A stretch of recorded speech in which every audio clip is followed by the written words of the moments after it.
transition, il y a des dialogues qui se font, qui se terminent par un partage de pouvoir. Et le peuple congolais n'est pas toujours représenté. Je veux dire, lors de ces dialogues, il n'y a pas réellement des personnes qui sont la voix du peuple et qui défendent les intérêts du peuple. Donc, on voit des gens qui peuvent faire de la rébellion. Ils se retrouvent à la table des décisions, au partage de pouvoir, hein, donc ouais, on va le dire clairement. Mais au final, lors de toutes ces rébellions, c'est le peuple qui souffre, c'est le peuple qui est déplacé, c'est le peuple qui meurt, c'est le peuple qui subit des atrocités. Mais c'est toujours le peuple qui est le grand perdant. Donc, même s'il y a un nouveau gouvernement, c'est pas pour autant que on va mettre en place de dispositifs au bénéfice du peuple. Donc, c'est vraiment dans ce sens-là. Nous, chacun a sa manière de défendre et de combattre ce qui se passe chez nous. D'autres choisissent les armes. Eh ben, nous, on choisit l'unité. On choisit de conscientiser les Congolais parce que nous savons très bien que aujourd'hui, si ce peuple congolais prend conscience qu'il est souverain, prend conscience que celui qui a le pouvoir et le dernier mot, bien évidemment, nous aurons des politiciens de qualité, parce que le peuple sera derrière, le peuple fera un suivi, le peuple va revendiquer ses droits.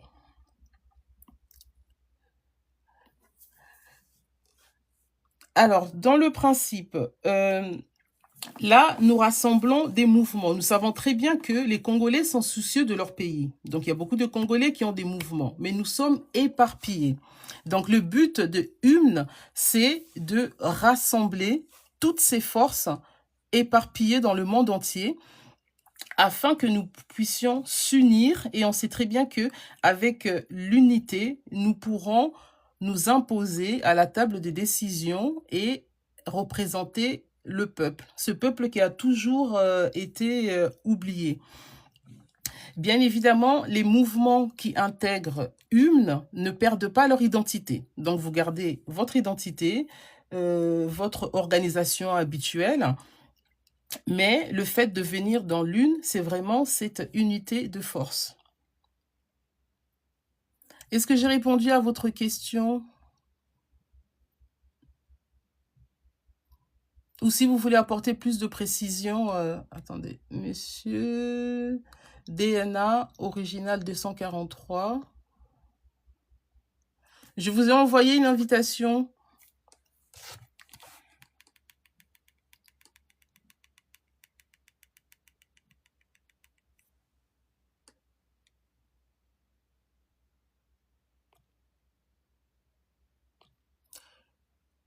Alors, vous pouvez monter hein, pour les personnes qui veulent monter.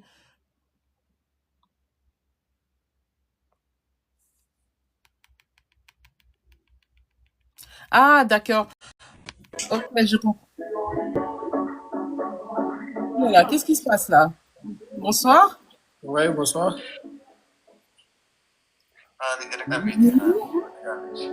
Paris. Pourquoi vous êtes monté? ما وصلتنيش نو ما وصلتنيش محمد. واه Vas-y, parle, comment? Ben, pourquoi vous êtes monté? Non, tu m'as pas menti. Vous êtes monté. داري خلي بالك ما نقراهاش. Comment je fais pour le faire descendre? Quel pays d'origine? Quel pays d'origine? Moi, je suis congolaise, hein, parce qu'en fait, mon live, ça concerne le peuple congolais, c'est un live de conscientisation. Congolaise. l'Afrique. شا ما رسلتليش محمد هاني نكذب عليك والله ما رسلت لي ما طلعتليش محمد ارسل لي نو ما وصلتنيش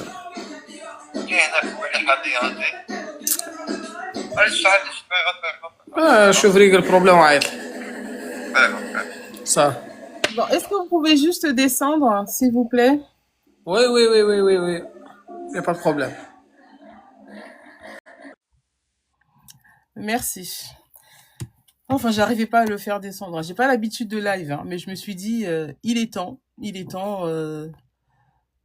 qu'on se réveille et qu'on commence un peu à rassembler le peuple congolais, à se dire les vérités.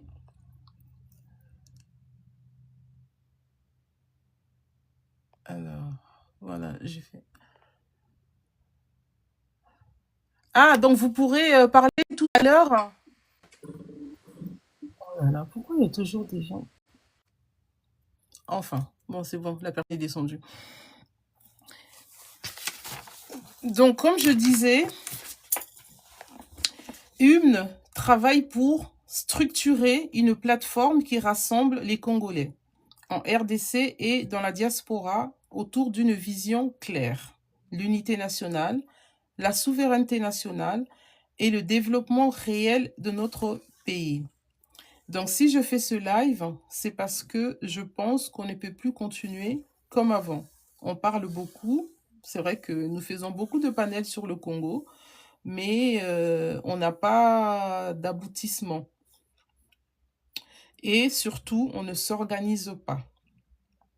Donc si tu es congolais, tu es dans la diaspora et que tu veux faire partie du changement, alors reste jusqu'au bout, partage le live, tapote. Parce que le changement commence par nous, hein. Ce live n'est pas un live comme les autres. On ne vient pas juste pour parler, on vient poser les bases de l'unité réelle entre les Congolais. Donc si vous pouvez tapoter et partager le live, s'il vous plaît.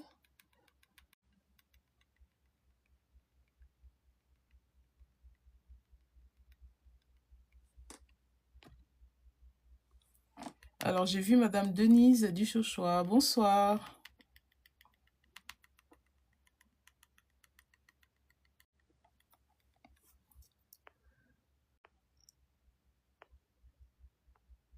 Vous pouvez m'écrire vos questions en commentaire hein, si vous ne pouvez pas monter.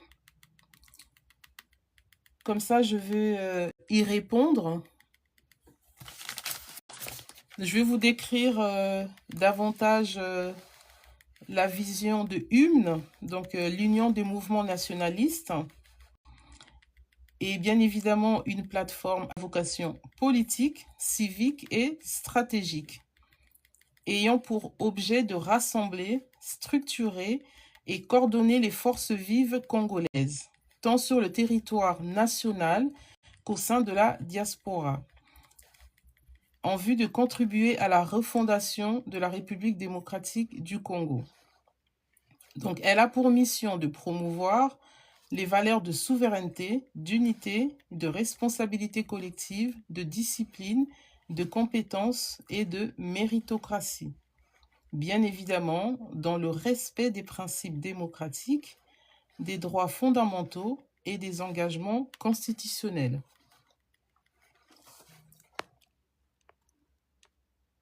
Alors, je vais faire quelques partages.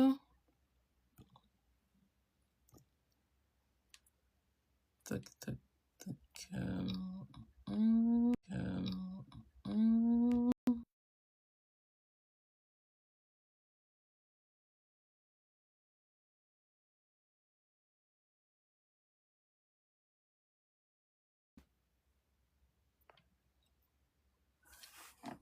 Ok, je vous remercie pour les tapotages, hein. C'est très gentil.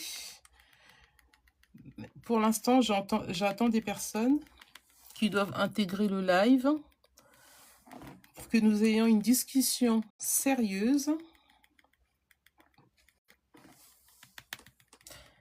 Après, n'hésitez pas même à poser des questions en privé, hein. Je prendrai le temps de vous répondre, de vous expliquer. Nous sommes là aussi pour éclairer et apporter quelque chose de nouveau, parce que nous savons très bien que le peuple congolais, ben, il se sent un peu démuni, hein, donc forcément, un peuple a la forme que l'État lui donne, hein. Le peuple congolais a été formaté à être comme il est, donc surtout pour nos frères et sœurs qui sont dans la RDC, parce que lorsqu'on te prive des besoins fondamentaux, donc forcément, ben, l'essentiel pour toi, eh ben, c'est de chercher à manger. Et ben, on se préoccupe pas trop de la politique du pays. Et ça, c'est à dessein. C'est les mêmes stratégies que le colonisateur utilisait avec nos ancêtres, hein, c'est de les affamer pour qu'ils aient pas la force de se révolter. Et nos politiciens utilisent les mêmes stratagèmes. Donc c'est vraiment dommage. Dommage pourquoi le fait de ne pas mettre en place la méritocratie qui permettrait le développement de ce pays. On tourne en rond depuis 1960. Et là, ben, il est temps que les choses changent. Et les choses ne changeront seulement si le peuple se réveille et que le peuple devient un peu exigeant. Parce que normalement, les politiciens, ils sont au service du peuple.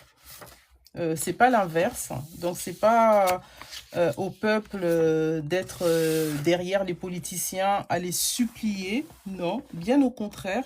Ils sont là pour nous servir, ils sont au service du peuple et le peuple doit en prendre conscience que ces gens-là sont là pour le servir, pour faire en sorte qu'ils aient des meilleures conditions de vie, de santé, d'éducation. Et c'est leur droit, leur droit. Le peuple doit devenir exigeant, attendre un peu plus de ce qu'il leur donne.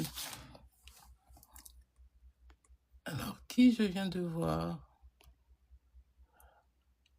Est-ce que quelqu'un a des questions à poser? De toutes les façons, tout le Congolais, partout où vous êtes, aux quatre coins du monde, il ne faut rien lâcher. Donc, il faut continuer à conscientiser la population, qu'ils sachent bien que nous ne soyons pas sur place, mais nous sommes avec eux. Et nous faisons le nécessaire de nous organiser pour apporter un réel changement.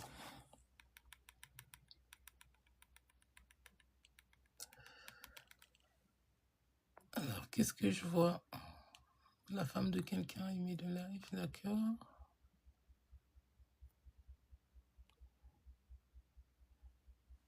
Alors, Madame Denise Dissochois, vous avez quelque chose à dire? Parce que vous en connaissez un rayon dans la politique, hein.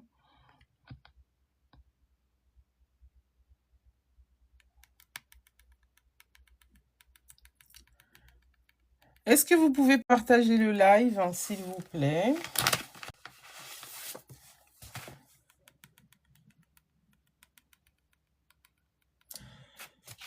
Donc là, j'ai insisté beaucoup sur la méritocratie. Donc nous devrions d'abord avoir une vision. De la vision va découler la nation et de la nation va découler une force. Et pour avoir tout ça, ben, il faut mettre en place la méritocratie. Donc d'où la démarche de l'urne qui est simple, hein, mais profondément structurée. Tout commence par une vision. Une vision claire donne une direction. Elle permet de savoir où nous allons, pourquoi nous avançons et ce que nous voulons construire ensemble. Sans vision, il n'y a ni cap ni cohérence. Et de cette vision naît la nation. Parce qu'une nation, ce n'est pas seulement un territoire. Ça, il faut bien le savoir. C'est un peuple uni autour d'une idée, d'un projet commun. Lorsque les individus partagent une même vision, ils deviennent une force collective organisée.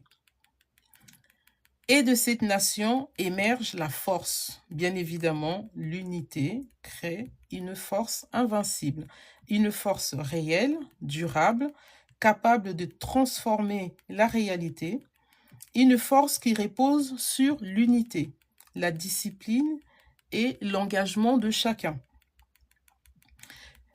Mais pour que cet ensemble fonctionne et produise des résultats concrets, Un pilier est indispensable. Est-ce que vous avez une idée de ce pilier qui est indispensable? S'il y en a qui ont une idée, ben, ils pourront l'écrire en commentaire. Hume a déjà réfléchi à la question. Et la réponse, c'est la méritocratie. Forcément, la méritocratie garantit... Ah, Monsieur Strong, bonsoir. Salut Hirsute, ça va? Ça va? Je J'ai eu vois que tu 3 fais un excellent signalements. travail, on dirait. 3 signaux J'ai eu déjà? 3 Waouh! signalements. 3, j'ai pas compris. Je me suis dit, mais franchement, mais c'est pas possible, les partisans, là. Qu'est-ce que je suis en train de dire de mal pour que ça soit signalé? Eh ben, ça c'est bizarre. Je sais qu'il y a toujours des gens qui sont contre le développement de notre nation. Ils ne veulent pas que le Congo aille de l'avant et ils sont là pour signaler et détruire les œuvres, les œuvres de Congolais de bonne qualité, ce qu'ils mettent en place. Eh ben, c'est toujours comme ça. Lorsqu'on cherche à construire un pays, on cherche à apporter un changement. Il y a toujours des attaques par-ci, par-là. Mais moi, je t'encourage de continuer parce que vous faites un excellent travail et il faut continuer à mettre le Congolais ensemble, que le Congolais marche ensemble avec une seule vision de construire leur nation, d'éviter des guerres inutiles. En tout cas, je suis là, je suis calme, je vous écoute et continuez avec tout ce que vous êtes en train de prêcher. Je suis d'accord avec ça. Merci. Merci, Monsieur Strong. Donc, je disais, pour que cet ensemble fonctionne et produise des résultats concrets, un pilier est indispensable. Donc, ce pilier, c'est la méritocratie. La méritocratie garantit que chacun trouve sa place selon ses compétences, son travail et son engagement. Elle assure la justice, renforce la confiance et permet aux meilleurs de porter la vision.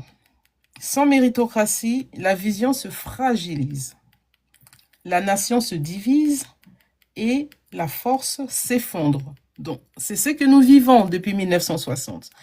Comme il n'y a jamais eu de méritocratie, ça a toujours été le partage de pouvoir autour des partisans. Donc, forcément, on n'a pas de vision, ou du moins, si on veut le faire plaisir, une vision fragile. Donc, la nation est divisée et les forces s'effondrent. Donc, il est plus que temps, avec la méritocratie, la vision devient une action. La nation devient une organisation et la force devient une transformation. D'où l'hymne, ce n'est pas seulement un slogan, c'est une méthode, c'est une discipline, c'est une ambition collective. Nos slogans, c'est vision, nation, force. Et le tout repose sur la méritocratie. Alors, j'aimerais juste qu'on arrête de signaler le live, parce que franchement, je comprends pas. Certains Congolais, c'est comme si on n'a pas le droit d'éveiller le peuple congolais. Donc, le peuple congolais est endormi, donc il doit rester dans son sommeil. On ne nous autorise pas à les éveiller. Et il y a quand même la liberté d'expression. Enfin, est-ce que... Ok. Donc, je reviens sur pourquoi la vision crée la nation. Parce qu'une vision, c'est une direction commune. Sans vision, chacun avance dans son coin. Il n'y a pas de cohésion. Quand un peuple partage une même vision, il sait où il va. Il comprend pourquoi il agit et il accepte de faire des efforts ensemble. Une nation forte commence toujours par une vision claire. C'est ce qui transforme une population en peuple uni. Donc, si nous observons le peuple congolais, la façon dont nous sommes divisés, donc nous ne sommes même pas un peuple, nous sommes une population. Parce qu'un peuple est uni. Un peuple a une vision commune. Un peuple unit ses forces. Et de la nation, bien évidemment, naît une force. Et quand une nation est unie autour d'une vision, elle devient organisée, elle développe une identité, elle agit avec puissance. D'où la création de hymnes. Unir nos forces pour créer cette puissance dont le peuple congolais a besoin. Alors là, je reçois des invitations, je ne sais même pas de qui. Alors, cette force n'est pas seulement militaire ou économique, c'est une force collective. Donc, une force mentale, sociale, culturelle. C'est ce qui fait qu'un peuple peut résister, construire et évoluer. Vous voyez, hein, nous avons du chemin, hein, mais nous sommes en route. C'est ce qui est important, vaut mieux tard que jamais. Et le tout sur la méritocratie. On revient tout le temps sur la méritocratie. La méritocratie, c'est ce qui a manqué et qui manque à la RDC depuis l'indépendance jusqu'à aujourd'hui.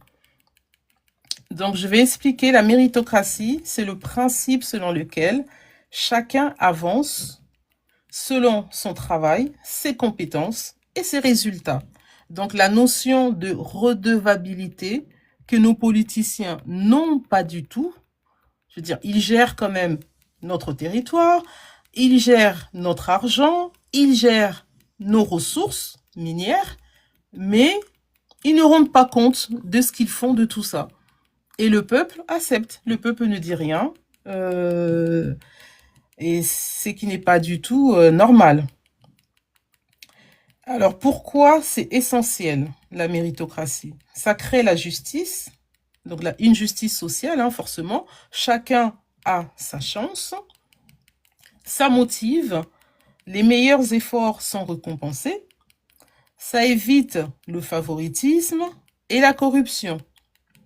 Ça permet aux personnes compétentes de diriger. Voilà, la RDC manque des personnes compétentes pour la diriger. Une fois dans le cadre de mon travail, j'ai rencontré une femme camerounaise. On parlait de la RDC. Et elle m'a dit quelque chose qui était vérité, hein. C'était une vérité, mais qui m'avait choquée. Et ça m'avait même empêché de dormir. Elle m'a dit, le problème du Congo, c'est que la RDC, depuis 1960, elle n'a jamais été gouvernée. Elle a toujours été pillée par tous les dirigeants qu'elle a eus. Vous vous rendez compte? Réfléchir, de se rendre compte que son pays n'a jamais été gouverné. Et je parle de gouverner au sens propre, hein, au sens littéral, hein, gouverner. Les gens qui viennent, soi-disant les politiciens qui viennent gouverner ce pays, ils viennent s'enrichir. Ils s'en mettent plein les poches et après ils partent. Au suivant, il vient, il s'en met plein les poches, il part. Au suivant. Et au final, le dindon de la farce, c'est le peuple congolais. Donc maintenant, il est temps que le peuple congolais arrête de tout accepter, que le peuple congolais prenne conscience que celui qui a le pouvoir, celui qui est souverain, celui qui décide. Et tous ces partis politiques ont du pouvoir parce que le peuple est dans ces partis politiques. Si le peuple sort de tous ces partis politiques, ils n'ont plus rien. C'est vide. Donc, il est temps que le peuple congolais se réveille, que le peuple congolais prenne conscience de son potentiel en tant que peuple et qu'il commence à agir en toute responsabilité. Parce qu'on dit souvent qu'un peuple a les dirigeants qu'il mérite. Parce que le peuple a des dirigeants selon son niveau de conscience. Donc, tant que le peuple congolais ne sera pas éveillé, ne va pas élever son niveau de conscience, eh ben, nous aurons ce genre de dirigeants parce qu'ils sont face à un peuple qui accepte tout, un peuple qui avale, qui gobe tout, un peuple qui est bien conscient que lors des élections, on est proche de lui, on est près de lui, on lui fait des promesses, et dès qu'ils ont ce qu'ils veulent de ce peuple, ils les oublient pendant leur mandat et jusqu'aux prochaines élections. Donc, le peuple congolais, il faut prendre conscience qu'on ne peut rien attendre de ces politiciens. On peut que compter sur soi-même.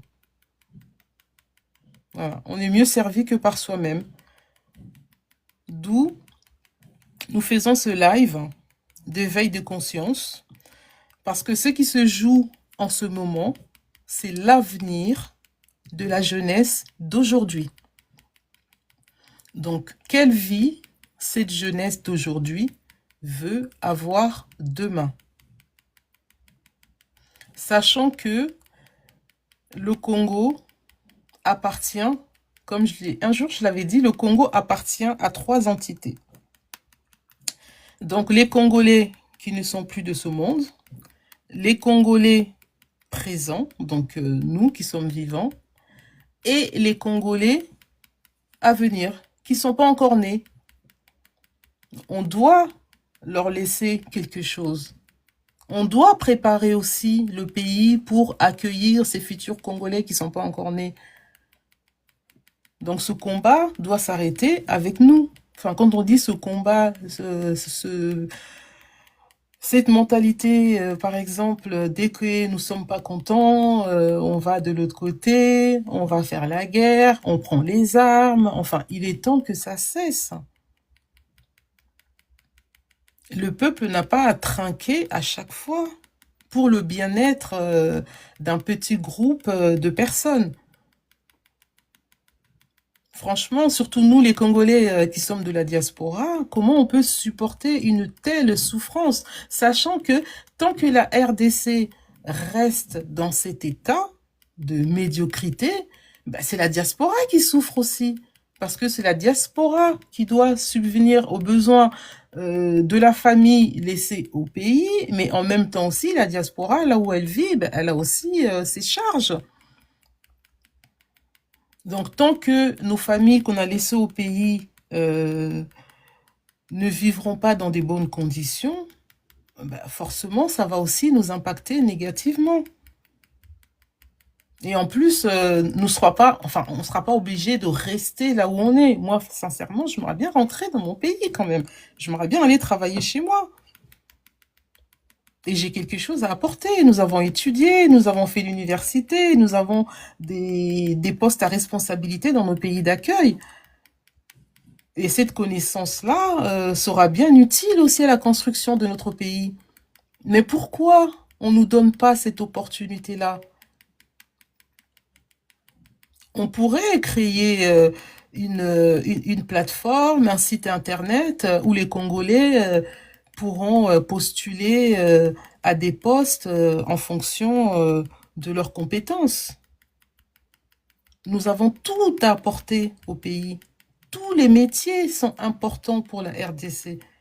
Quel que soit le métier que vous faites, que vous soyez aide-soignante, que vous soyez femme de ménage, que vous soyez infirmière, que vous soyez éboueur dans la diaspora, tous ces métiers-là sont indispensables pour le développement de notre pays. Nous avons besoin de tous ces corps de métier. Surtout des personnes qui travaillent aussi dans le social. Parce que c'est un corps de métier qui n'est pas connu en RDC. Alors que ce peuple-là a besoin de travailleurs sociaux. Ce peuple-là a besoin du social. On pensait qu'avec le gouvernement de la diaspora, les choses allaient changer. Au lieu de prioriser des groupes d'amis, ben, prioriser des Congolais qui sont méritants au poste où il faut pour que le pays avance. Et ça a été la désillusion totale, et c'est dommage. Parce que pour le coup, la diaspora, nous avons raté une opportunité de faire nos preuves et d'élever ce pays, qu'il aille enfin en avant, qu'il prenne un élan.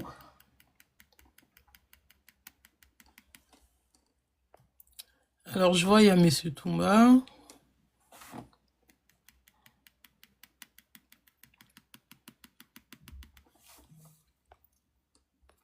Alors, ok. Mais il y a des gens qui me proposent plein d'invitations, mais c'est des gens qui font des jeux, hein. Moi, je fais pas ça, hein.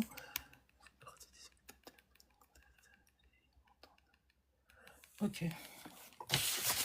Donc, je sais pas ce que vous pensez de tout ça, mais je trouve qu'il est important que nous prenions conscience que le changement du Congo ne se fera pas sans nous. Donc, soit on met la main à la pâte et nous allons enfin vivre le changement, ou soit nous allons continuer à souffrir, continuer à pleurer, ce qui n'est plus acceptable.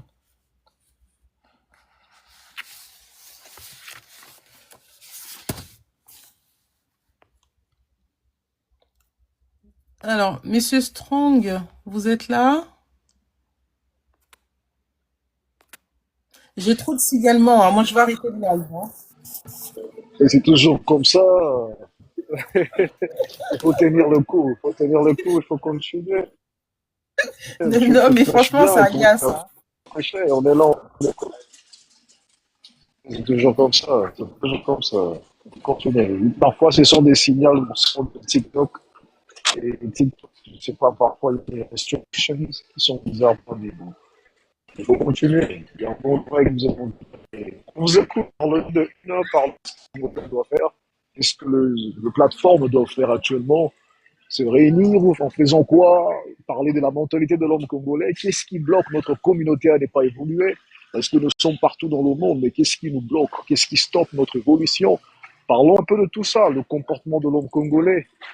Manque d'amour, manque de coalition, manque de travail ensemble, la jalousie, tout ça, c'est ce qui nous arrête, qui fait en sorte qu'on n'évolue pas. Parler de tout ça, on vous écoute en tout cas. Ouais, mais en plus, est-ce que le Congolais qui est déjà adulte, qui est envieux, qui est jaloux, est-ce qu'on peut le changer? Moi, je m'adresse plus à la jeunesse. Parce que là, pour le coup, il s'agit vraiment de l'avenir de la jeunesse. Donc, c'est vraiment à la jeunesse de prendre conscience de la vie, du futur qu'il a envie d'avoir demain. Et c'est maintenant que ce futur se construit. Parce que si on parle des Congolais qui ont dépassé 40 ans, 50 ans, eh ben, quelque part aussi, c'est parce qu'ils n'ont pas fait le travail comme il faut qu'on est encore dans cette situation.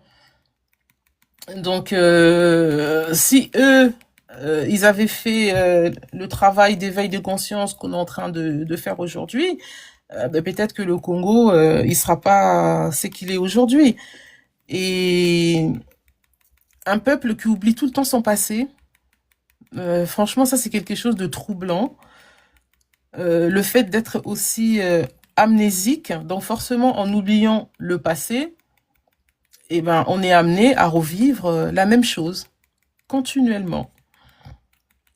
Alors que c'est à travers le passé, ce qui s'est passé dans le passé, qui permet qu'on comprenne ce qui se passe dans le présent et qui nous permet de se projeter dans le futur. Mais le problème, c'est que le Congo ne vit que dans le présent et un futur illusoire. Parce que quand on voit ce qui se passe actuellement à l'Est, ben, nous l'avons subi depuis 97. Mais il y a quand même des Congolais qui soutiennent ça encore aujourd'hui. Et pourtant, ce que nous vivons actuellement, c'est la conséquence de ce qui s'est passé en 97, en 2002. Enfin, à un moment donné, c'est quand même troublant. Et pourtant, pour le coup, la jeunesse, on peut comprendre, puisqu'ils n'ont pas assisté à ce qui se passait en 97, ni en 2002, parce qu'il y en a, ils étaient peut-être nés, mais ils étaient trop petits pour comprendre ce qui se passe. Mais les anciens, les séries 7, série 8, 9, enfin, non, pas 9, hein, parce qu'ils aussi, ils étaient jeunes quand même. Mais il y a des choses, enfin, on a quand même du mal, hein. On sait très bien que Notre population a du mal à gérer la frustration. Et ça, Mobutu parlait déjà de ça, hein, ce problème de manque de gestion de la frustration. Parce qu'il y a un discours où Mobutu parlait à Papa Étienne Tshisekedi de dire, bah, quand on lui refuse un poste, ne sachant pas gérer la frustration, il devient opposant. Mais il ne devient pas opposant parce que le pays ne va pas bien ou pour la défense du peuple. C'est juste parce qu'il n'a pas réussi à avoir ce qu'il voulait et il se cache derrière l'opposition. Donc c'est pas d'aujourd'hui. Mobutu parlait déjà de ça. Et ce problème de manque de gestion de frustration, c'est aussi par rapport à notre éducation aussi. Hein. C'est dû à l'enfance. Hein. Parce que la gestion des émotions, notamment de la frustration, on l'apprend à la maison, hein, dans la petite enfance. Donc, on permet pas à nos enfants d'exprimer leurs émotions, on leur permet pas de pleurer et d'essayer de comprendre pourquoi l'enfant pleure, de mettre des mots sur les émotions de l'enfant, de verbaliser. Et bien, forcément, ça crée des adultes frustrés. Et lorsqu'on est frustré et qu'on nous a pas appris à gérer nos émotions, ben ça fait quoi? Ben ça fait que on explose de colère et on se comporte comme des enfants. Parce que le cerveau, côté émotionnel, le cerveau est immature.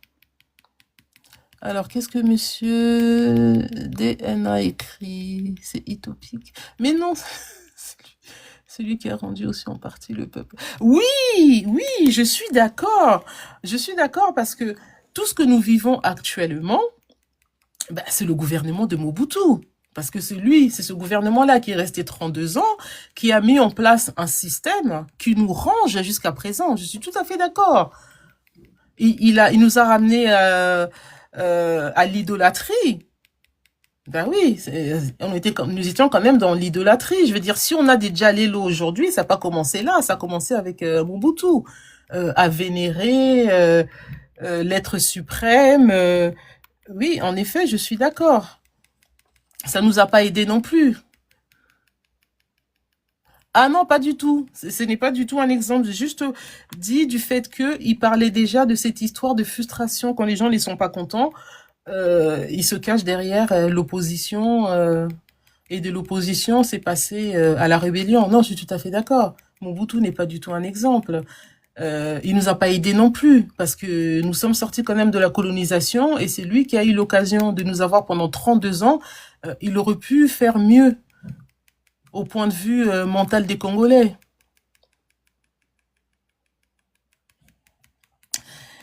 Oui, je comprends ce que vous voulez dire.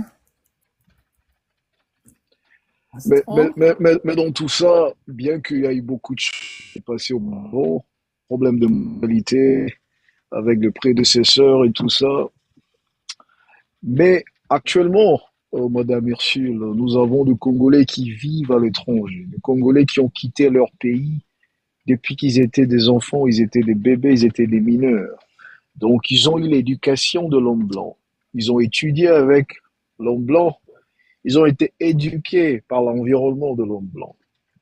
À notre grande surprise, nous constatons même ces individus, ces Congolais qui ont quitté la RDC Mhm. dès le bas âge, lorsqu'il s'agit de leur façon de faire les choses, ils ne se comportent que comme des hiboux, des Congolais qui ont vécu toute leur vie en RDC depuis l'époque des Zaïre. Et on se pose des Oui. questions, mais qu'est-ce qui se passe dans la vie de l'homme congolais? Est-ce que c'est une malédiction imposée dans l'âme congolaise ou bien ce n'est qu'un manque de volonté? Est-ce que les Congolais ne veulent pas seulement changer à dessein, ils refusent le changement pour le progrès de leur nation, ou bien c'est une malédiction qui n'a pas encore trouvé son nom? Dites-nous un peu qu'est-ce que vous pensez sur tout ça.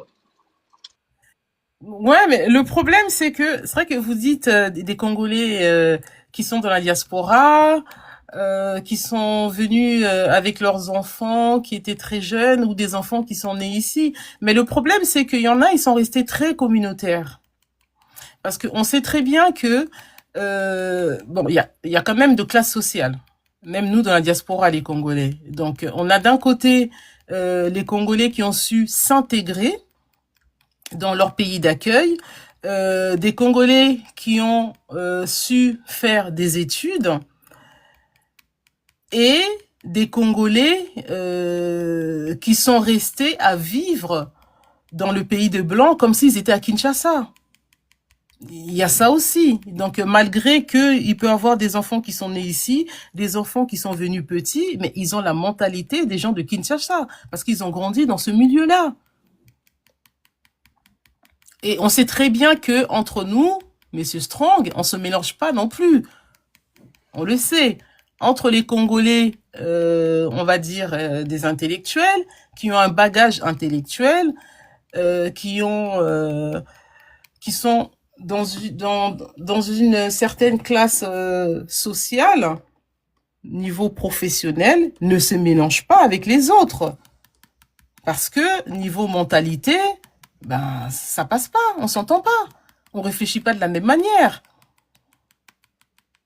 Parce qu'à force de rester trop communautaire, donc forcément on peut être où on veut, on ne s'intègre pas là où on est, et ben on garde la mentalité de Kinshasa. On garde l'esprit quinois.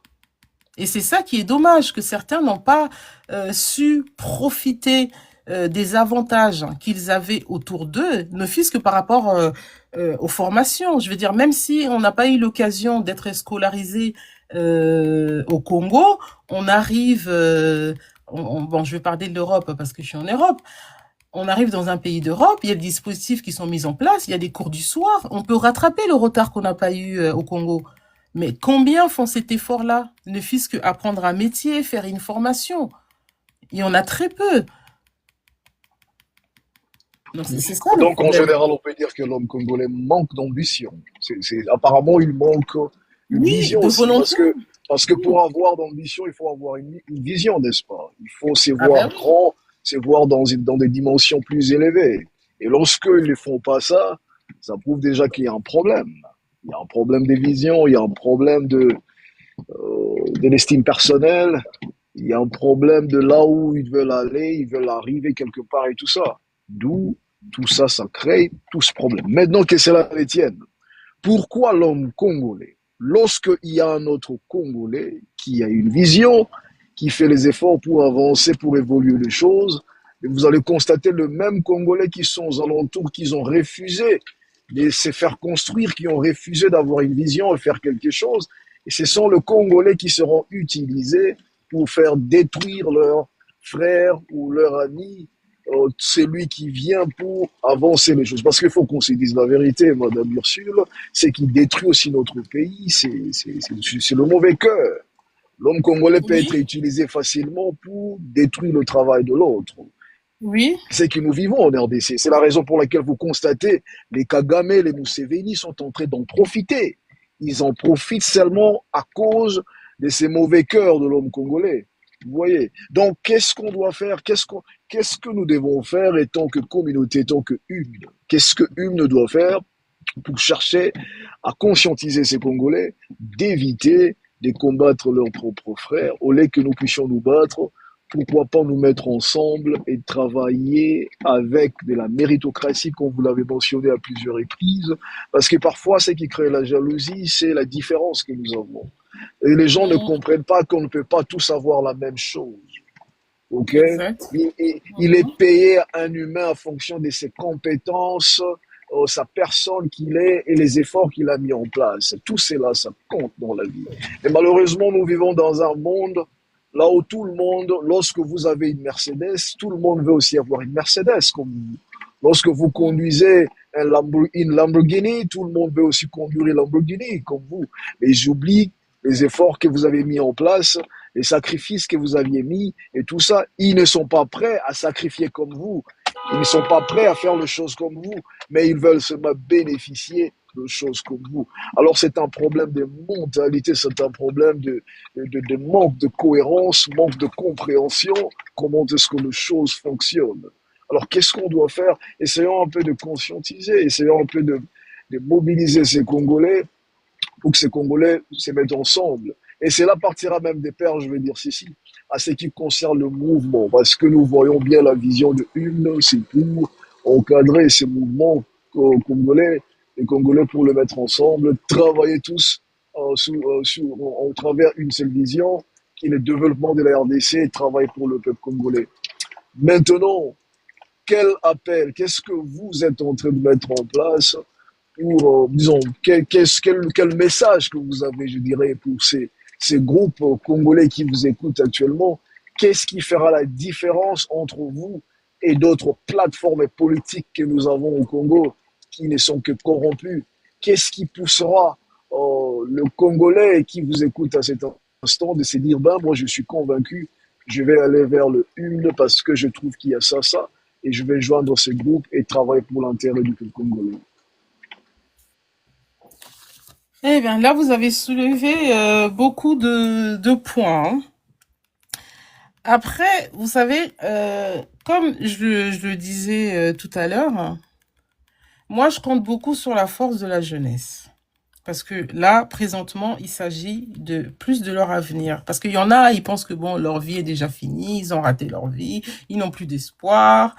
C'est pour ça qu'ils ont la facilité d'aller à la rébellion, alors que ben ils avaient vu ce qui s'était passé avant, ça n'a rien donné, mais ils continuent. Moi, je dirais, comme je disais, plus la jeunesse, parce que c'est cette jeunesse-là qui va vraiment transformer les choses. Pourquoi? C'est difficile d'éduquer quelqu'un qui a 50 ans, 60 ans ou 45 ans. C'est compliqué. On est beaucoup buté, hein, et on a aussi un ego surdimensionné. Non, mais si nous allons pas éduquer quelqu'un qui a 60 ans, mais la personne qui a 60 ans peut être dressée, n'est-ce pas? Nous sommes Peut d'accord. être Dressée, dressé. bien Waouh. sûr. Oui, Ça, oui. c'est avec force, hein. Bien sûr. Parce que si Un quelqu'un ne peut pas éléphant. être éduqué, la personne peut être dressée. Nous sommes d'accord quand même. Mhm. D'où on peut mettre Mhm. certaines bases qui pourra dresser certaines personnes. Parce que, vous savez, nous avons des personnes qui vont pas écouter, qui ne seront jamais éduquées normalement. Eh ben, pour garder le système qui travaillera pour l'intérêt du peuple congolais, et ces personnes doivent être dressées. Je trouve aucun problème. Prenons l'exemple de certains membres du M23. Ce sont des personnes qui ne changeront peut-être jamais. Ce sont des personnes qui ont choisi leur camp. Ils se sont dit ils changeront jamais. Prenons l'exemple de personnes qui servent au gouvernement congolais. Il y a certaines personnes qui sont là au gouvernement uniquement pour voler. Ils ne sont pas pour travailler pour l'intérêt de Oui. l'homme congolais, mais ils sont là Mhm. juste pour Oui. déguerpir le caisse et faire de bêtises et tout ce qui vient avec. De telles personnes qui sont décidées ainsi, le conseil, l'éducation n'aidera pas ce genre d'individus. Ce sont des personnes qu'il faut dresser. Et comment leur dresser? On pourra leur dresser par la loi, par la force. Parce que la loi applique la force. C'est comme ça. La loi, c'est la loi. C'est la force. Ce sont des instructions qui sont mises en place qui doivent être respectées. Il y a ça ou rien. Okay? Donc, je pense que si des personnes qui ont 60, plus de 40, plus de 50, ils peuvent être dressés, on peut mettre des structures en place, des instructions ou bien un système qui va commencer à dresser ces individus. Je pense que c'est une très bonne chose. Et aussi, nous avons un problème de l'éducation parce que vous l'avez martelé à plusieurs fois.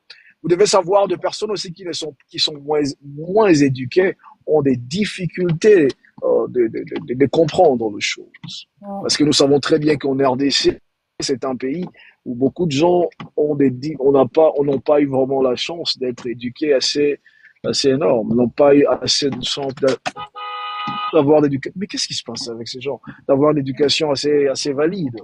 Alors, dans Ouais. tout ça, parfois, ça peut causer des difficultés pour qu'ils comprennent lorsqu'on les éduque pour leur propre bien. OK?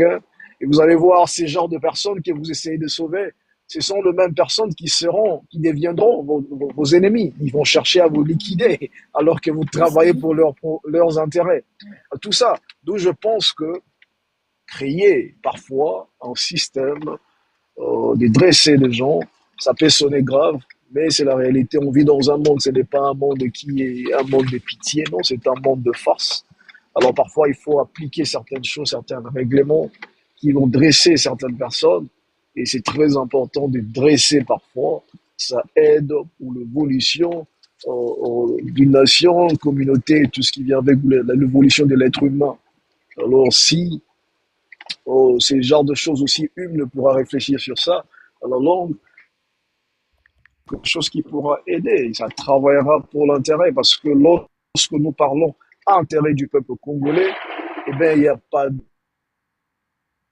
négocier à ce qui concerne l'intérêt. Donc, tout ce qui ne vient pas rencontrer les intérêts de l'homme congolais, Hume ne peut pas accepter cela, ne peut pas négocier avec ces genres d'anti-valeurs, et il faut dresser ces genres de choses, ce que moi je vois. Je ne sais pas qu'est-ce que vous pensez, si vous avez quelque chose sur ça, on vous écoute. Merci. Ah, non, mais je suis tout à fait d'accord dans le cadre de la justice, hein. Parce que en effet, ben, le peuple congolais, il a été éduqué sans droit, ni loi, ni justice. Donc même dans les pays d'accueil, on les voit bien, il y en a, ils n'ont aucune limite. Ils ne pèsent pas les conséquences de leurs actes. Et quand on parle du fait que vous disiez tout à l'heure que les Congolais de la diaspora, certains n'ont pas de vision, mais il a été élevé sans vision par des présidents qui n'avaient aucune vision. Il connaît pas ce que ça veut dire avoir une vision. Donc c'est compliqué pour lui. Et par rapport à l'éducation que nous avons eu une éducation à obéir. Je veux dire, on a formé des citoyens obéissants. La soumission à l'autorité, point barre. On n'apporte pas une éducation qui libère. Alors que l'éducation, c'est censé libérer, permettre à la personne qu'on éduque à libérer son potentialité, à développer un esprit critique, à réfléchir par lui-même.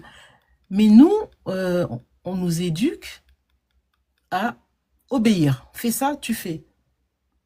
On nous apprend pas à réfléchir. Mais pourquoi on me demande de faire ça? Parce que déjà, étant enfant, on te permet pas de demander pourquoi. Tu fais ce qu'on te dit. Point barre. Et ça continue. Même quand on est adulte. Et c'est difficile. Ne fût-ce que même quand on te punit, on t'explique pas pourquoi on t'a puni. On te trace pas les limites. Qu'est-ce que tu peux franchir et jusqu'où tu peux aller? Il n'y a rien. On nous élève comme des animaux. Parce que même quand je vois, quand j'entends beaucoup des Congolais quand ils parlent de leur... oui, moi, je suis l'enfant d'une bonne vie et tout ça, au pays, mon père, ceci, on avait des voitures, on allait à l'école, les écoles privées, tout le tralala. Mais à aucun moment, ces gens-là parlent qu'ils étaient heureux. Vous voyez, c'est choquant. Ou ne fût-ce que ben, mes parents, ils étaient heureux dans le mariage, ou moi j'ai une enfance heureuse. Non, c'est toujours lié au bien matériel, mais jamais à ce qui construit l'individu. Voilà, encore un signalement.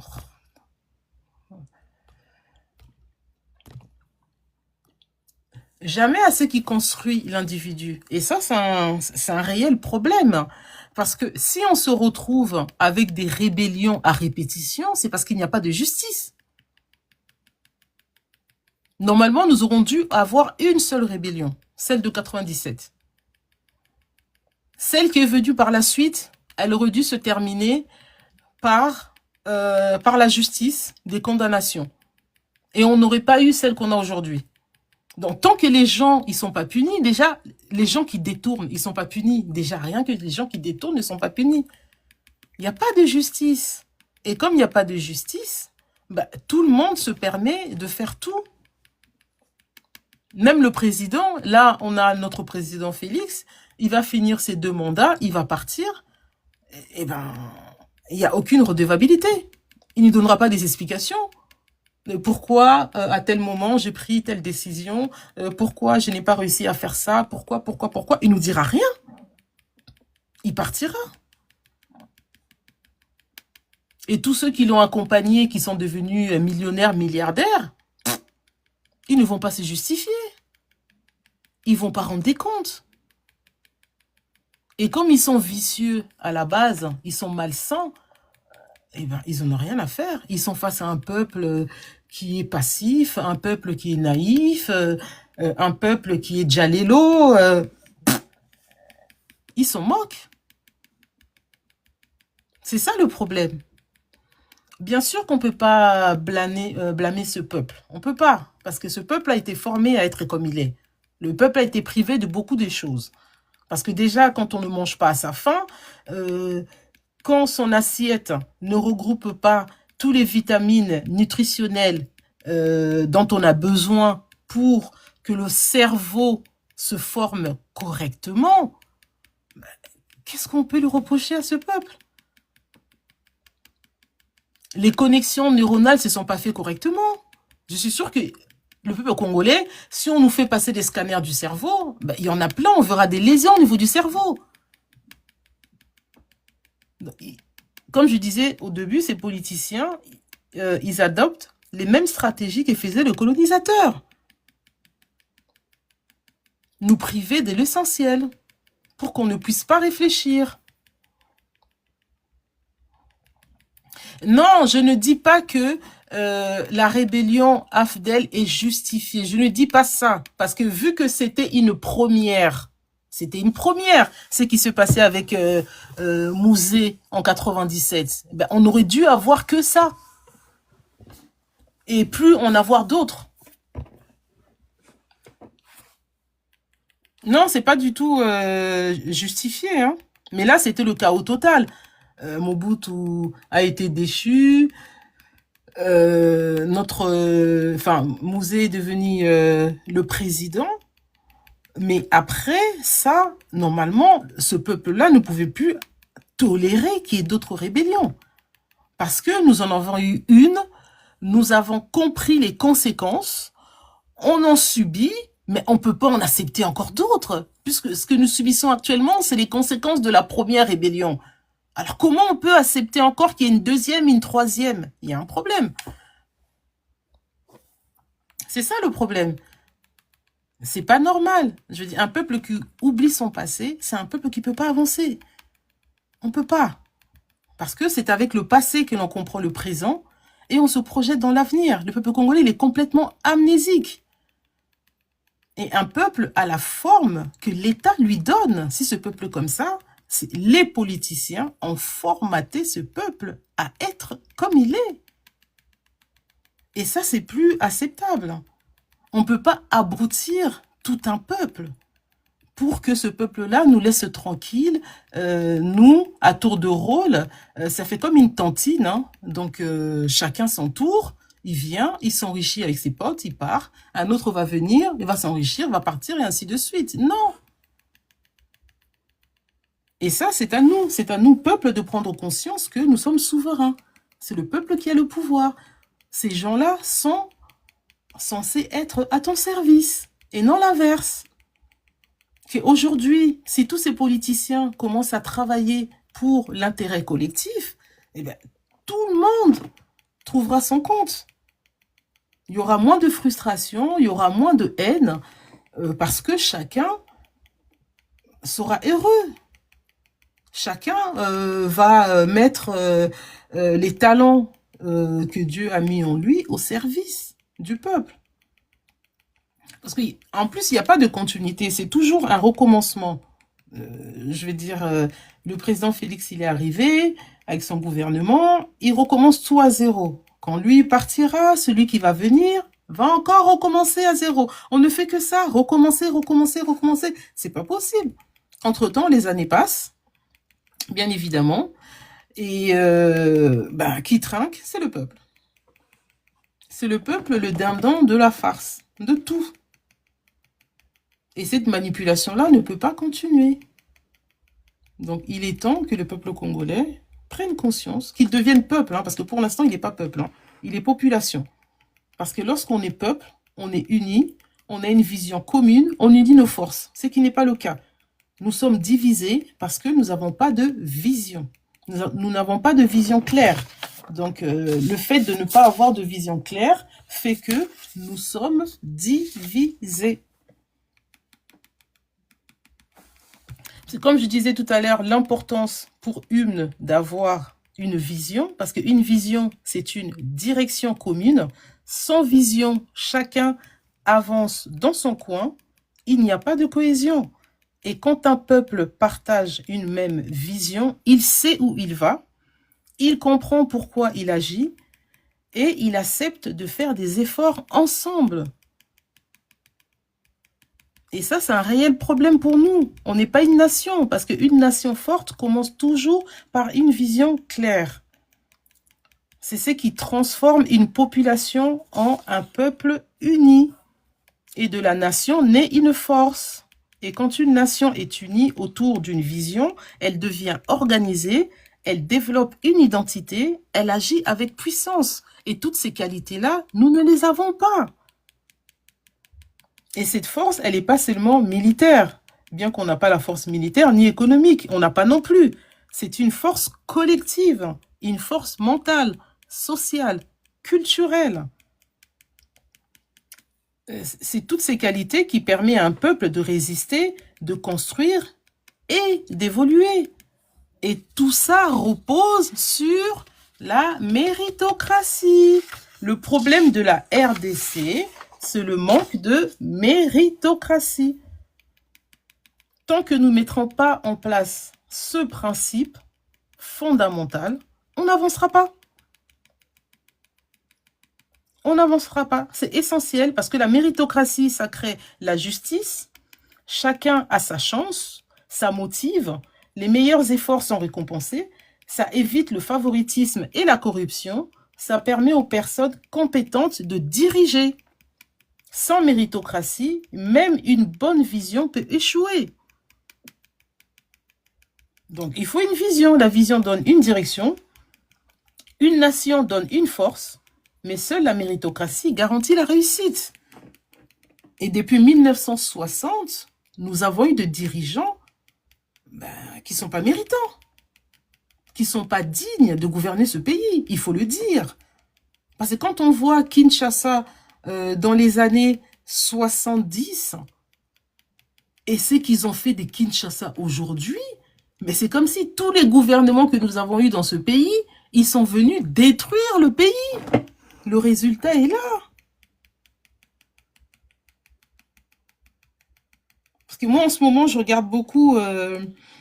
c'est une page TikTok Congo Archive. Donc, ils mettent que des vidéos du Congo depuis 1960, 70, 80, 90. Mais quand on voit comment le pays était propre, comment c'était beau, comment c'était structuré.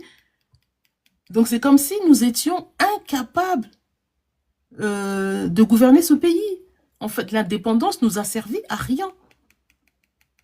Parce que nous avons détruit ce pays depuis que nous l'avons en 1960. La RDC avait le meilleur système de santé à l'époque. Même quand les Blancs avaient besoin d'investir, de faire des recherches et tout ça, sur tout ce qui est sanitaire et tout, ils venaient en RDC. On avait des médecins, on avait des chercheurs. Tout était structuré. On avait les meilleures universités d'Afrique. Tout le monde venait étudier chez nous. On avait une monnaie très forte. Mais qu'est-ce qu'on a fait de tout ça? On n'a fait que sombrer dans les ténèbres. Et on descend de plus en plus bas. On voit même plus la lumière, tellement que c'est noir. Oh mince, attendez. Alors...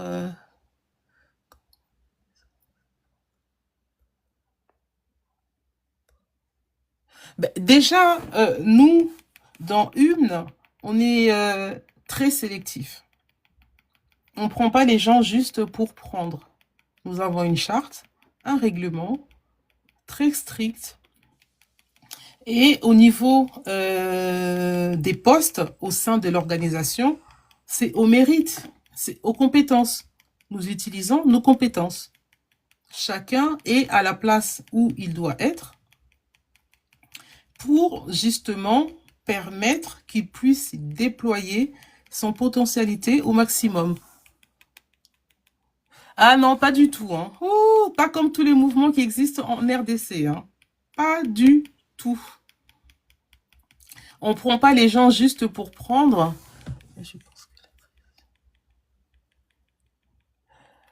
Oui, je le pense aussi. Parce que ce parti a beaucoup combattu Mobutu pour au final se retrouver au pouvoir et faire comme tous les autres. Ça a été l'espoir de tout un peuple, mais au final, ils disent aussi. Oui, je comprends que le peuple congolais n'a plus d'espoir. Sincèrement, je comprends ce que vous voulez dire et ce que vous ressentez, ce que vous pensez. Mais à un moment donné, on peut pas rester spectateur. Donc même si nous avons été beaucoup déçus par les promesses que les partis politiques, non, même si nous avons été beaucoup déçus par des mouvements et tout ça, mais on peut pas se limiter à cette déception. On est obligé de relever la tête. Comme Martin Luther King dans son discours, I have a dream.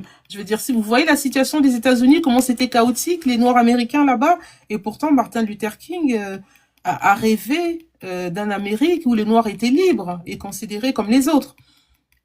Donc on peut pas se dire juste oui, on a beaucoup été déçus et tout, on peut plus croire en personne, mais à un moment donné, ben il faut quand même qu'on se lève. Il faut transcender tout ça.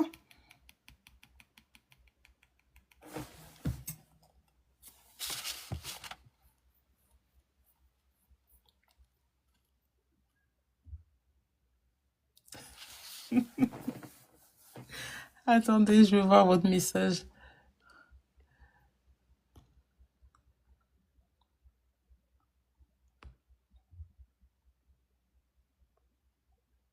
Pourquoi là? Bon, ça j'avais répondu.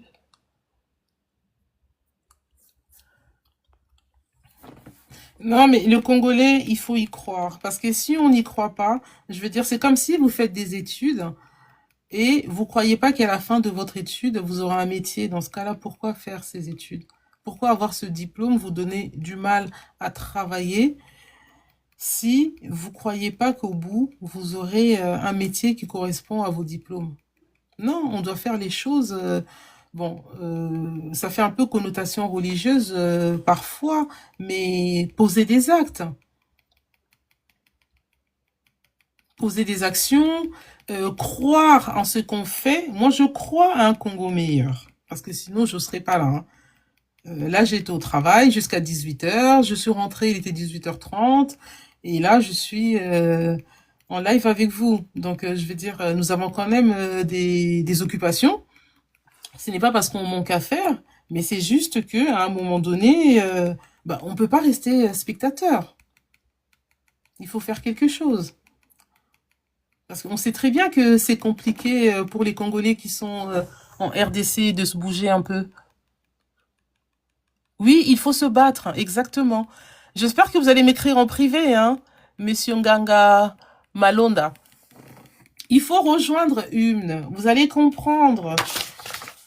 Vous allez comprendre que là, c'est quelque chose que vous n'avez encore jamais connu. Jamais. C'est un réel changement. Et nous incarnons ces changements. C'est-à-dire que nous prônons des valeurs auxquelles nous-mêmes on incarne. Nous sommes très exigeants envers nous-mêmes.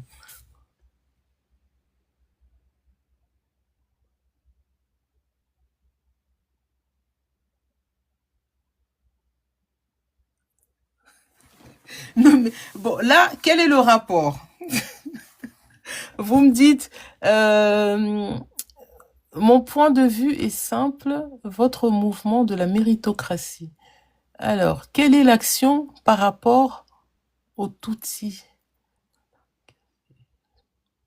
Alors, Madame K fait une sur la balkanisation des votes. Est-ce que vous pouvez monter pour poser vos questions oralement?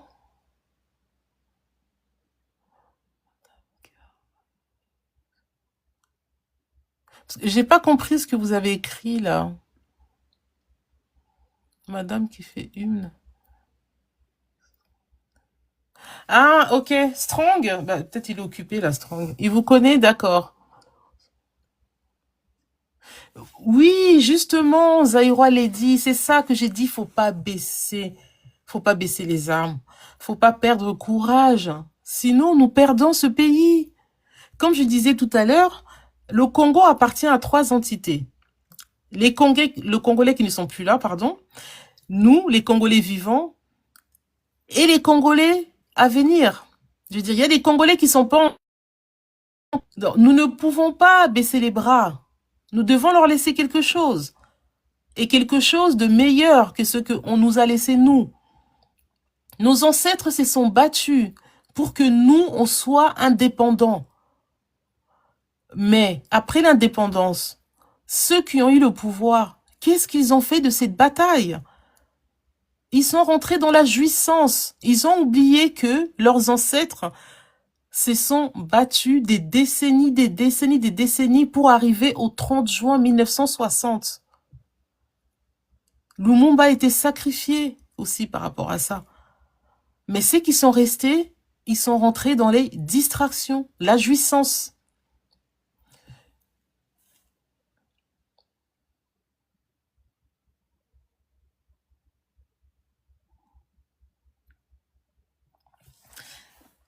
Ah, oui, mais bon, est-ce que, sincèrement, hein, Monsieur DNA, qu'est-ce qui empêche le gouvernement de Kinshasa de développer la RDC? Est-ce que, comme vous dites, que fait votre mouvement par rapport aux Tutsis qui contrôlent de facto Goma, Bukavu? Est-ce que je suis au pouvoir? Non, est-ce que je suis au pouvoir? Est-ce que je suis décisionnaire?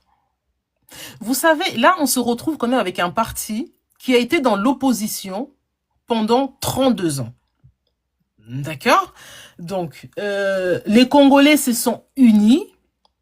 On était unis pour le départ de l'ancien président, Joseph Kabila. Nous avions une seule parole. Son départ, il fallait qu'il y ait un changement. Ils ont été à Genève pour se mettre d'accord. Au lieu de se mettre d'accord qu'il n'y ait qu'une seule personne qui se présente aux élections et de se maintenir, en plus 37 ans encore pire, et de se maintenir à une seule personne. Qu'est-ce que ils font? Ils commencent à se battre. D'autres retirent leur signature. Donc, vous voyez, c'est ça le problème. Alors que si, à ce moment-là, le peuple était uni, on ne faisait qu'un, on avait une seule parole, une seule pensée, il n'aurait jamais dû briser cette boule énergétique qui nous rassemblait. Quelle que soit la personne qui aurait été au pouvoir entre eux qui étaient dans l'opposition à cette époque, ils auraient dû s'aligner, rester un. Ce qui n'a pas été le cas. Donc forcément, on se retrouve dans cette situation. Mais lorsqu'ils se retrouvent au pouvoir, le gouvernement que nous avons là, ben c'était la jouissance. Pendant 7 ans, c'était des fêtes. Déjà la musique est revenue, ils ont tout fait pour que la musique revienne dans la diaspora. Les concerts à gogo, distraction totale. On a corrompu certains combattants de la diaspora, on payait des gens dans les réseaux sociaux pour distraire le peuple congolais. Et quand il y a eu la prise de Goma, boum, tout le monde se réveille. La récréation est finie. Vous voyez le problème? Alors qu'ils étaient pendant 37 ans dans l'opposition. Ils n'avaient pas le droit à l'arrivée, au lieu de se mettre au travail dès le premier jour, d'être dans les distractions, dans la jouissance.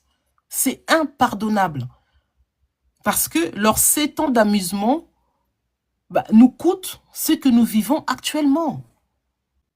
Parce que tout ce qu'ils sont en train de faire, réformer l'armée, recruter des jeunes pour rentrer dans l'armée et tout ça, mais ça aurait dû être fait dès le premier mandat.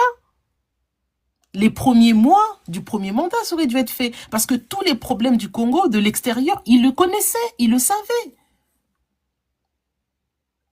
Donc ça, c'est quelque chose d'impardonnable.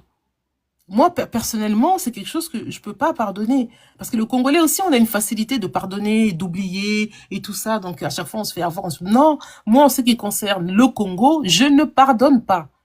Si vous avez été au pouvoir, vous avez merdé, vous avez fait n'importe quoi, je pardonne pas. Parce que pendant que vous étiez en train de vous amuser, ben, il y a des Congolais qui mouraient. Alors, moi, je parle de votre... Ok.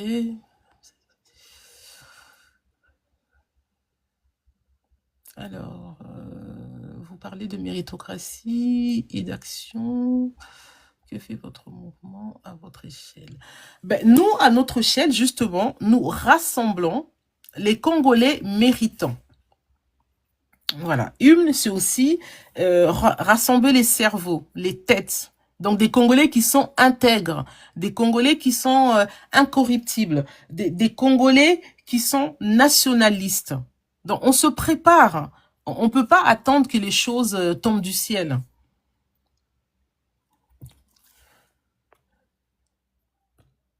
Alors, parce qu'ils n'étaient pas préparés pour diriger, ils se sont fait une secte au lieu d'un parti politique. Oui, c'est sûr qu'ils n'étaient pas préparés pour diriger. Nous avons bien vu. On a vu des stagiaires au pouvoir. Dans un pays comme le Congo, on ne peut pas se retrouver au pouvoir avec de telles responsabilités en ayant un comportement de stagiaire. C'est pas possible. Alors, nous, justement, on se prépare. On a une vision. On a un projet de développement du Congo au niveau national. Nous l'avons, ce projet. Un projet qui est censé être voté à l'Assemblée nationale, qui sera un fil conducteur pour tous les gouverneurs, les bourgmestres, les chefs de quartier. Un projet structuré sur 90 pages qui va développer le Congo sous tous les plans. Donc, vous voyez, UMN rassemble des cerveaux.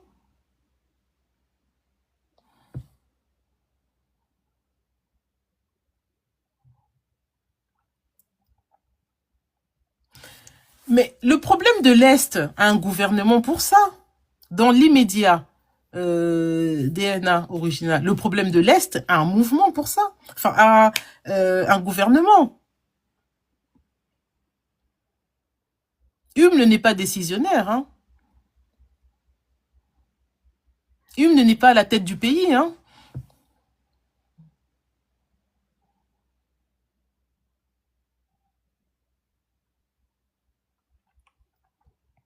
Ben, oui, mais ce qui se passe aujourd'hui, c'est pas une première. En 2002, c'était pareil. Le pays était menacé de balkanisation. On est habitué à ce genre de choses. Mais on peut pas, moi en tant que Congolaise, je ne peux pas penser pays en pensant la moitié du pays, c'est pas possible.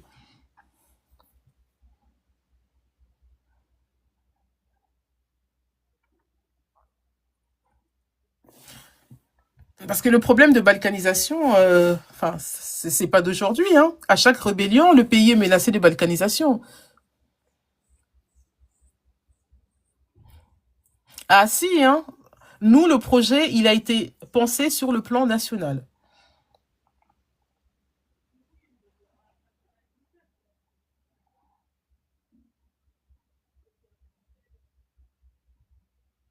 Oui, je vois ce que vous voulez dire. Mais là, bah, c'est au président Félix de répondre, hein, parce que c'est lui qui est décisionnaire, hein, et il est payé des millions hein, pour ça. Hein.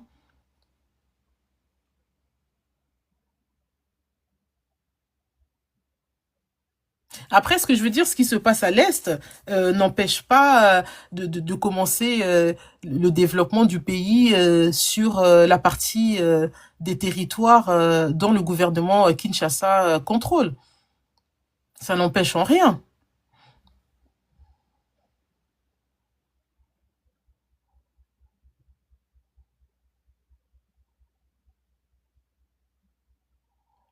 Oui, mais justement, c'est ce que je suis en train de vous dire.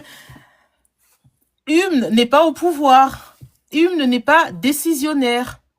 UMN n'est pas la cause, parce que Monsieur Nanga a dit quand même avoir pris les armes parce que Monsieur président, enfin le président Félix n'avait pas respecté leurs accords que lui il l'avait désigné comme président et que il lui avait donné des carrés miniers et qu'il lui a retiré. Donc déjà, c'est une histoire personnelle. C'est une histoire personnelle dont l'État congolais subit.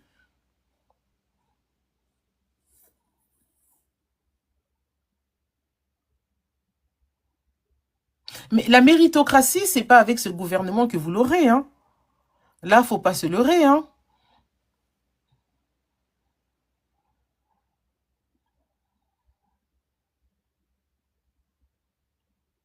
Ah ben justement, comme je disais, moi, je compte, personnellement, je compte beaucoup sur la jeunesse.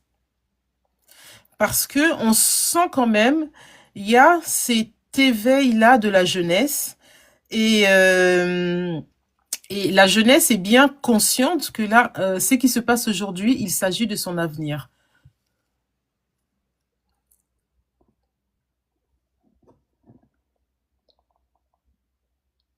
Ah oui, nous sensibilisons, oui, oui, oui, oui. Nous allons aussi beaucoup vers la jeunesse congolaise, hein, parce que là, on va pas dire, enfin, on va pas dévoiler toutes les personnes ou les mouvements qui sont dans Hymne, mais moi, j'étais agréablement surprise de me rendre compte que la jeunesse congolaise, elle est éveillée. La jeunesse congolaise, elle s'organise aussi, hein, et pas n'importe quelle jeunesse congolaise, hein. La jeunesse congolaise intellectuelle en RDC, hein, s'organise très bien, se conscientise, font des conférences et ils font partie de Hymne.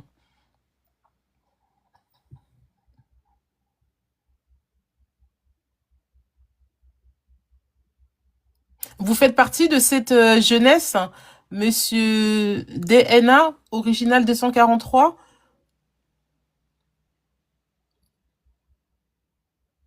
Est-ce que vous êtes, enfin, vous êtes jeune, je veux dire, quand je dis vous faites partie de cette jeunesse, pas forcément que vous êtes déjà dans Hymne, mais que vous êtes jeune.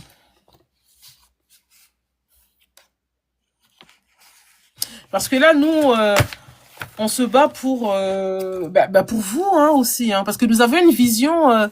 Alors donc, le but de une est de conscientiser.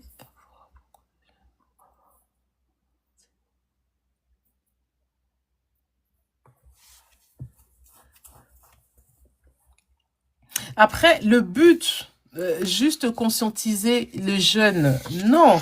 Nous avons un but qui est beaucoup plus vaste, on va dire. Ça fait partie des missions, mais pas seulement.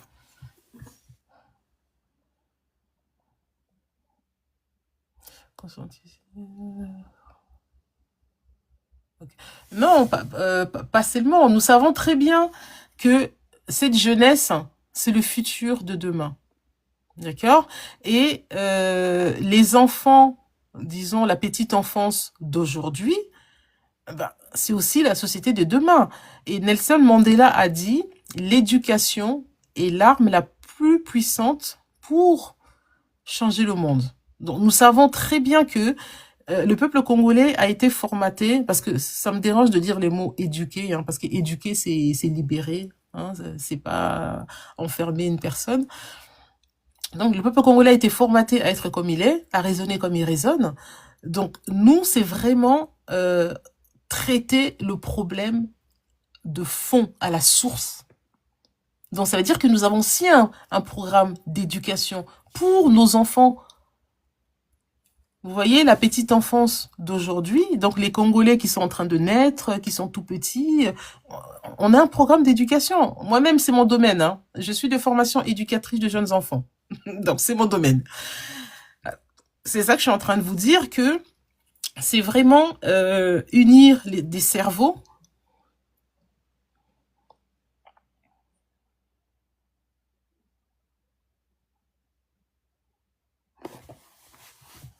Oui, mais parce que quand vous limitez Hymne juste à conscientiser les jeunes pour créer un parti politique, ben non.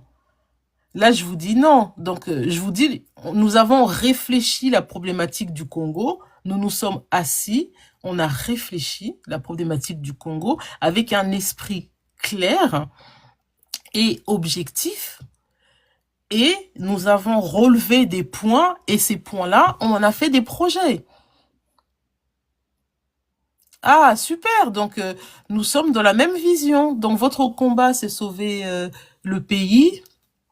NDA original des 143. Eh ben, nous aussi, c'est pareil. Alors, vous avez mis le drapeau de Rwanda et États-Unis. Alors, à quoi vous faites allusion?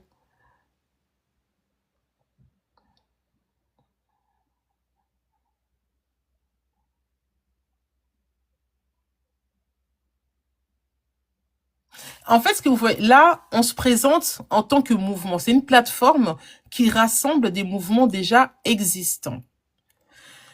Mais en dehors de ça, à l'intérieur de Hymne, nous avons les plans, les projets du développement du Congo entre nos mains. Tout ça est déjà travaillé. Je veux dire, c'est pas comme UDPS. UDPS est parti au pouvoir sans vision, sans projet, sans rien. Nous, c'est pas le cas. Ok, d'accord. Strong, tu es là? Peut-être tu peux répondre à la question, parce qu'apparemment, tu connais DNA original 243. Non, moi je suis pas là. C'est vous qui êtes la présidente, vous connaissez mieux. Alors répondez à Monsieur Diana. Moi je suis là, je suis en train de participer comme tout le monde. Merci. Non, parce qu'il disait qu'il te connaissait, donc tu pouvais, enfin, que tu savais de quoi il parlait. Que je pose la question à Strong. Il sait de Donc quoi je parle. je pense que Monsieur Diana peut monter s'il veut monter pour poser ses questions. Donc c'est vous qui êtes la présidente, c'est pas moi en tout cas. Merci. Alors, je vous ai fait une demande.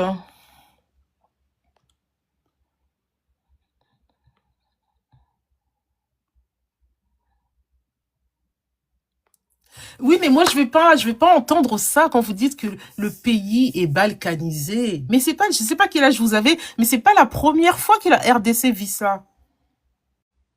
C'est la troisième fois. Et moi, je crois pas à cette balkanisation. Il faut arrêter. Quel que soit le plan macabre, machiavélique qu'on peut avoir contre la RDC, la balkanisation, non.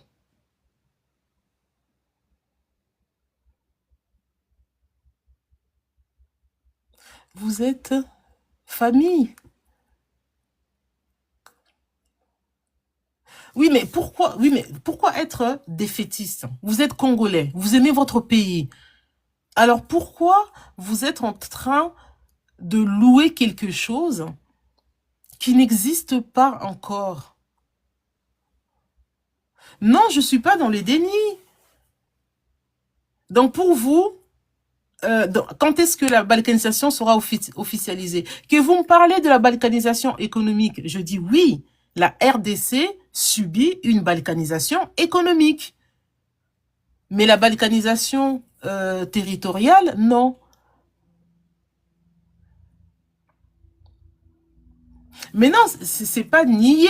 La balkanisation, enfin, la RDC subit une balkanisation économique. Pourquoi? Parce que cette partie-là de l'Est, le gouvernement de Kinshasa ne la contrôle pas. Là, je suis d'accord. Si vous parlez de balkanisation économique, oui.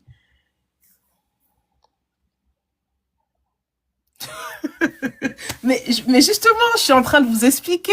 Je ne vais pas accepter ce que vous me dites que la RDC est balkanisée et point. Je vous explique. La RDC subit une balkanisation économique du côté de l'Est. Ça, je suis d'accord avec vous.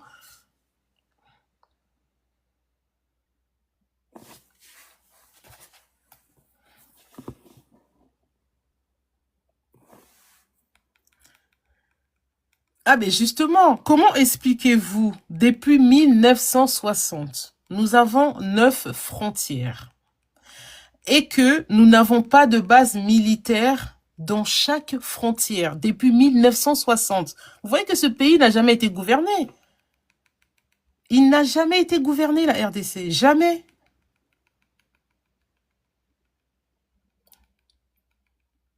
Non, je défie pas. Mais non. Les frontières. Ben justement, c'est un réel problème. Mais ce problème-là n'a pas commencé aujourd'hui. Il faut être aussi honnête. Je veux dire, avant Félix, il y a eu des gouvernements qui n'ont rien fait non plus dans ce sens, à sécuriser nos frontières. La RDC doit avoir de bases militaires dans chaque frontière.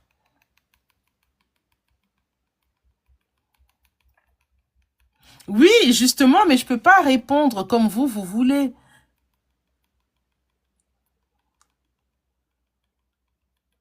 Non, je suis réaliste. Moi, je suis pas partisane. Donc, je suis pas pour accabler une personne au bénéfice de l'autre. Non, Si on veut réellement changer les choses, il faut être honnête. Chaque politicien qui est passé dans ce gouvernement doit rendre compte, doit être responsable de ses actes. Mais si je le suis, parce qu'on parle de continuité, depuis 1960, s'il y avait eu de bases militaires, déjà, hein, dans chaque pays, à chaque frontière, s'il y avait des bases militaires, ben, les autres auront fait la continuité de leur gouvernance. Non, je vous dis la vérité, parce que oui, les frontières sont pas surveillées. En plus, sans oublier que nous sommes dans l'EAC. Donc, le fait d'être dans l'EAC, eh ben, il n'y a pas de frontière avec les pays membres de l'EAC. Tout ça aussi, c'est un danger.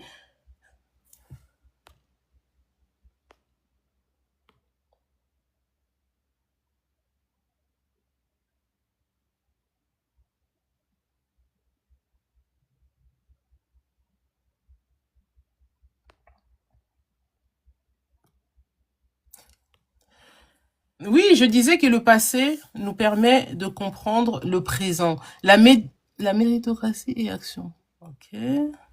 Alors,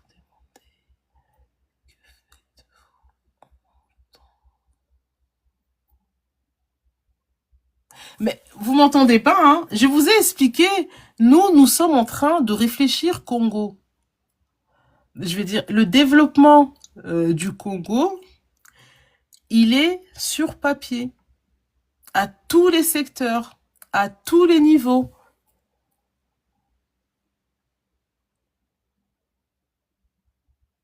Quelles sont vos actions sur les faits tangibles? Eh ben, les actions, là, je suis en train de faire le live. Je suis en train de vous conscientiser à venir à l'unité. Ça fait partie des actions. Parce que plus nous serons nombreux, plus nous serons forts. Ben si, je vous réponds. Sauf que vous avez une réponse dans votre tête et vous voulez que j'aille dans votre sens. Ça, c'est pas possible.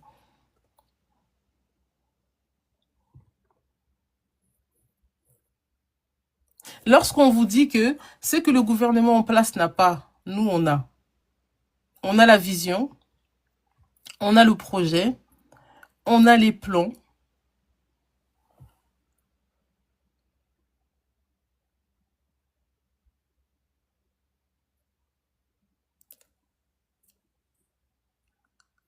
Mais oui, parce que depuis tout à l'heure, vous m'avez un peu emmené partout. Hein. Oui, qu'est-ce que vous pensez des Tutsis qui sont à l'Est? Qu'est-ce que vous faites pour ce qui se passe à l'Est?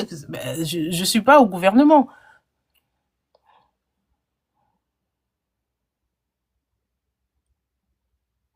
Mais bien évidemment, de toute façon, ce qui est clair, si nous voulons un réel développement dans ce pays, qui est une justice sociale, qui est une mise en place des dispositifs sociaux, ce qui est clair, c'est que on doit mettre en place la méritocratie. Sans la méritocratie, la RDC n'avancera pas. Parce que les politiciens qui sont là, ils représentent leur parti politique.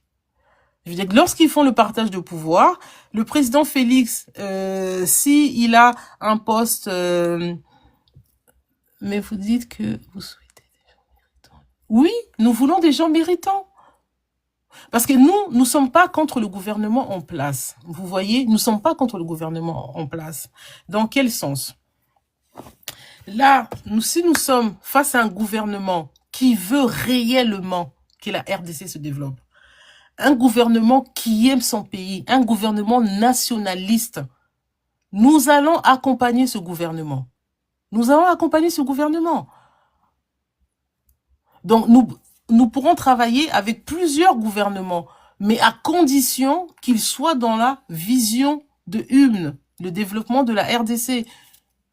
Mais s'ils n'ont pas cette vision-là, c'est pas possible. Et dans ce cas de figure, exactement, et dans ce cas de figure, la seule, franchement, hein, je vous dis sincèrement, la seule entité qui est capable de sortir la RDC de tout ce que nous vivons, de tous ces accords que nous subissons, c'est le peuple. C'est l'éveil du peuple. C'est l'éveil du peuple. Tant que le peuple ne se réveille pas, on tournera en rond. Nous sommes là pour apporter notre aide, notre savoir-faire.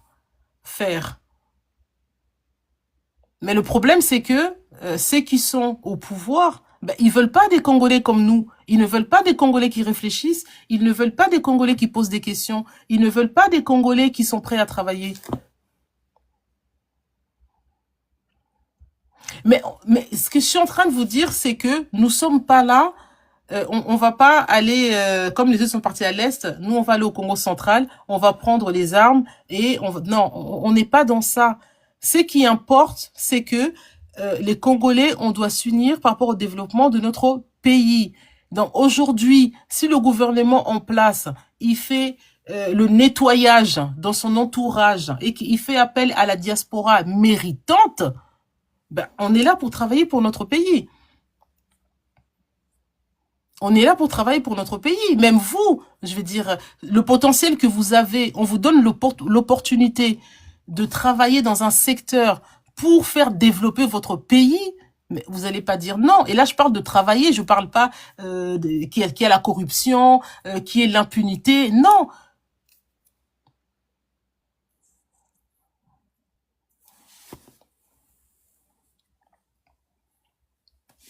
Non, mais oui, c'est plus pour que les choses soient claires, hein, qu'il y ait une communication fluide, parce que la compréhension, c'est quand même, c'est très important de bien se comprendre. Donc, nous sommes de Congolais qui détenons des compétences. Ces compétences-là, ils sont au service de nos pays d'accueil. Mais on ressent les mêmes besoins dans notre pays d'origine, mais à condition d'être face à des gens compétents, qui ont le cœur de développer ce pays. Sinon, hors de question.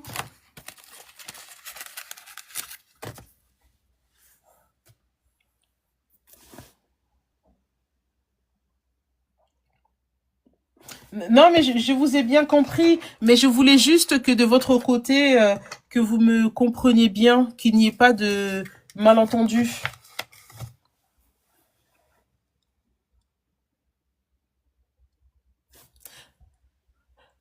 Là, je vais voir, je sais pas si... Voilà. Je vous suis, hein, monsieur DNA, original 243. Ça a été très intéressant d'échanger avec vous. Alors, Strong est en pause. Mais moi, je pense que je vais arrêter. Parce que là, j'ai travaillé toute la journée, je suis fatiguée.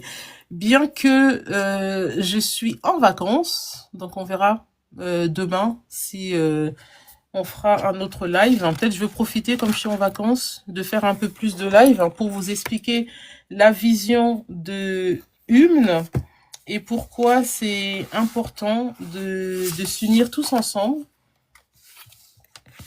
et vous expliquer un peu notre démarche qui est simple mais profondément structurée.